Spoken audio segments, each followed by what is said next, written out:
When I was 19, I began losing vision. Shortly after, I was diagnosed with Stargardt's disease, which is a juvenile onset type of macular degeneration. At that time, the doctor told me that there wasn't anything else medically that they could do, and that I should go home and prepare myself for continued vision loss and probably legal blindness. I had no idea what that meant, and I was devastated. So I went home and I pretended that nothing had happened, that nothing was wrong. About 2 years later, something happened that changed my life. It was a typical fall day in Illinois. It was chilly and it was damp, and I was taking my young daughter to school.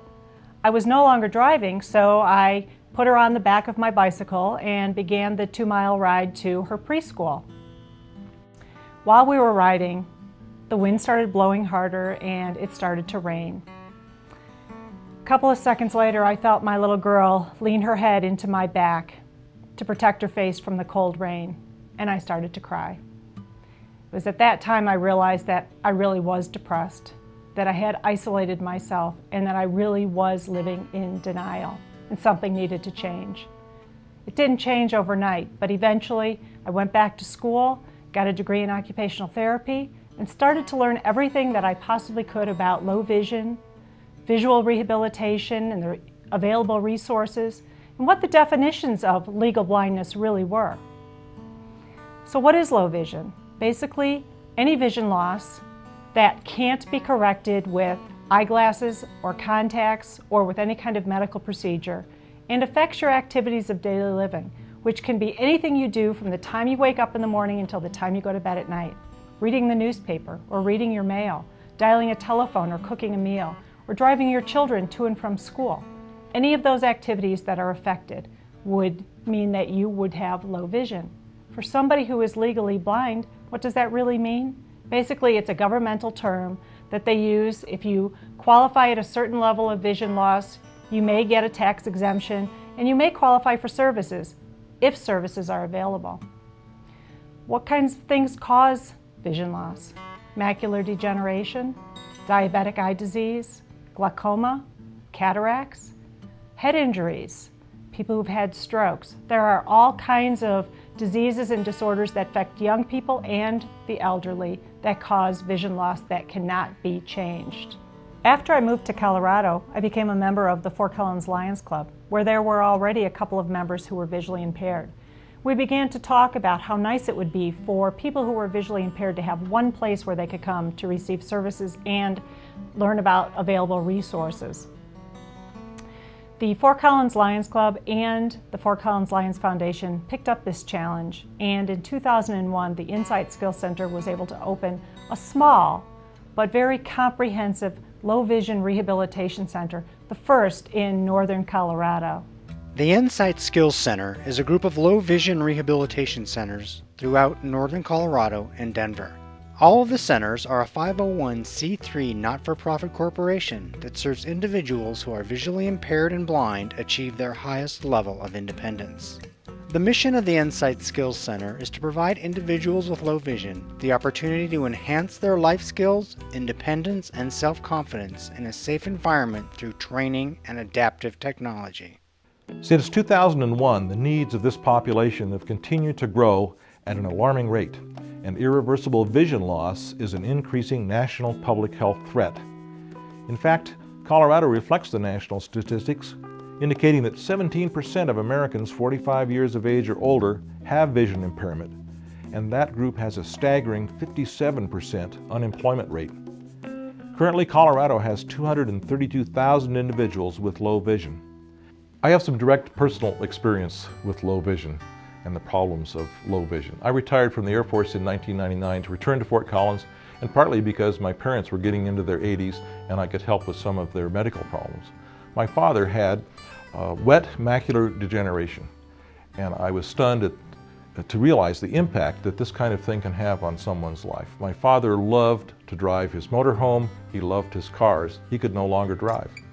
My father subscribed to some 45 magazines. He was an avid reader. He loved political reading especially, and he could no longer do that.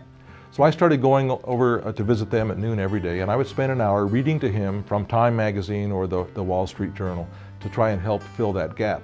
But we looked for what further could be done to help with this kind of problem, and we went over to the Fort Collins Public Library, and they had some closed-circuit TV devices where you can lay down a publication, a TV camera looks at it, and you can blow the print up on a screen. I laid down a Wall Street Journal column, blew it up till it filled the screen, and asked my dad if he could read it. And he looked up and he read part of the paragraph, and he turned to me and he said, "Doug, I feel like I've been let out of jail." How precious that was to him. So we bought one of those devices, and he used it for the last year of his life. And it filled that gap for him. We as a family decided, by the way, to donate that device to Ensight because of the impact that it can have on people with low vision problems. Then about 3 years ago, I had another direct experience with low vision in that I was diagnosed with macular degeneration, but fortunately the dry kind. And I am taking antioxidants and watching diets and so forth to try and keep this from progressing. So that brought home to me again how precious vision is, how important it is, and what an impact low vision can have on your quality of life.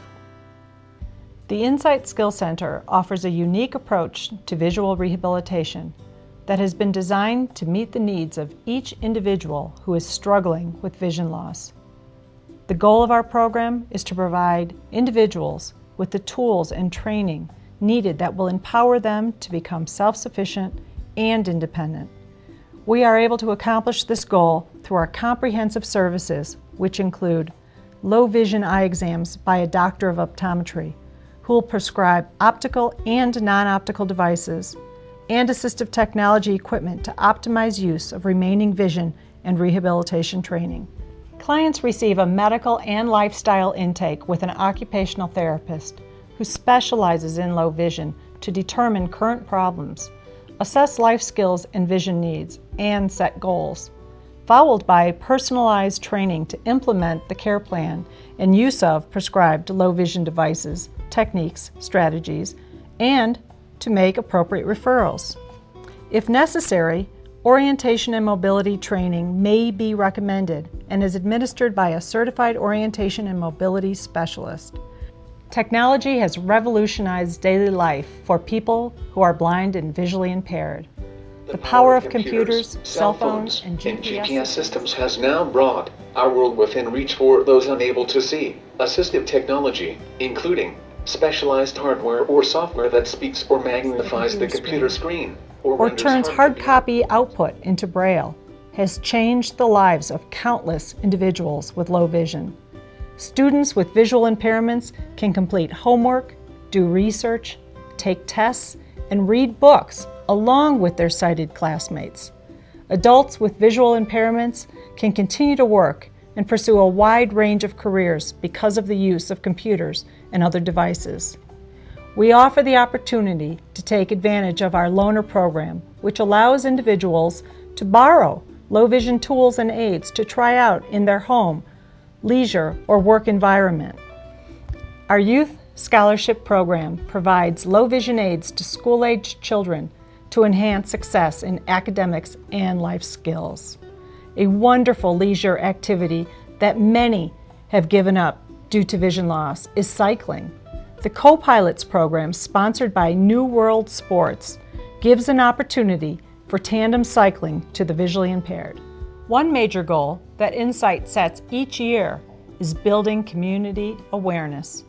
We provide community awareness and support through education, ongoing seminars, monthly support groups, and newsletters.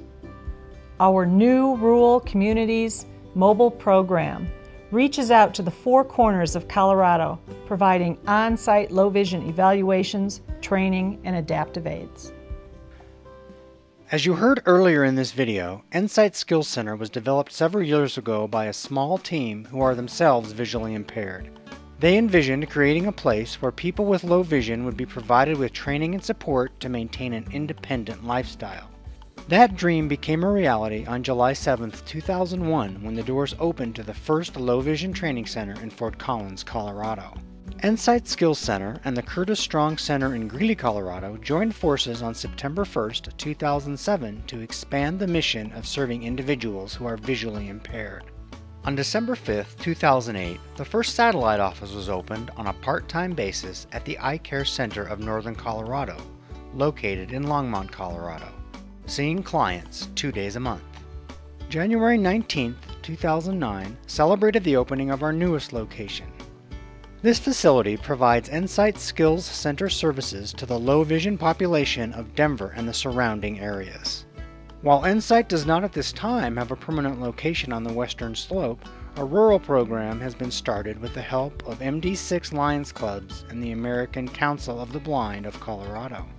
The first clinic in Grand Junction provided services to clients on March 14, 2009. This program is intended to serve clients in smaller Colorado communities who don't have access to low vision rehabilitation and who cannot get to our locations in Fort Collins, Greeley, Longmont, or Denver. With 3 Ensight Skills Centers open every week, there are multiple opportunities to volunteer and give support to our organization. This could include delivering brochures to senior centers, retirement homes, and doctor's offices, or driving people with low vision to doctor's appointments, grocery stores, and other errands.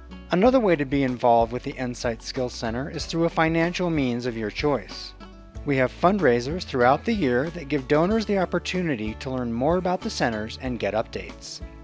We also have the Eyes on the Future Giving Society that allows you to give a monthly, quarterly, or yearly donation. The Eyes on the Future Giving Society allows us to provide and reach so many of your clients that need our services. If you are interested in learning more about how you can volunteer and donate, please contact the Ensight Skills Centers closest to you. I was first diagnosed with macular degeneration in 2004 when I was 55 years old. It was dry macular degeneration, which has progressed since then till very low vision right now. At that time, I was a county court judge in charge of 3 other county court judges, and I was in charge of the dedicated domestic violence court in Weld County in Greeley, Colorado. Through Ensight, they have provided me with the skills, the tools, and the self-assurance in several areas, professionally, personally, and psychologically. Professionally, through their assistance and through their tools, I was able to extend my stay on the bench. I continued my career as a trial judge for another 3 years, finally taking a disability retirement in 2007. But through their assistance, I was able to be recognized by the Colorado Judicial Institute in 2006 as being the outstanding county court judge in Colorado. Without their assistance, I could not have stayed on the bench. Finally, I lost sufficient vision that in 2007, I did take a disability retirement.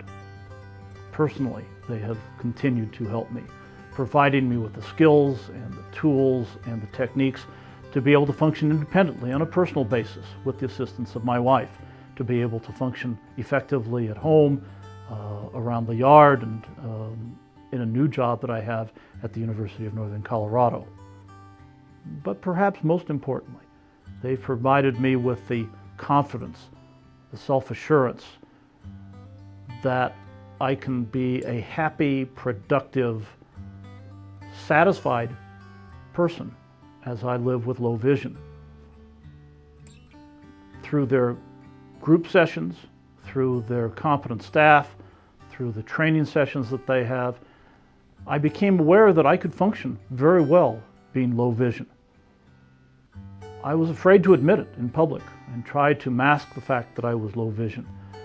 They helped me come out of the closet, become public about it, and in fact now comfortable with my limited vision that I do have. So I was so pleased with the skills and the techniques and the services in the Ensight Skills Center that I was not only just their customer, but then I became associated with them and now serve on their board of directors.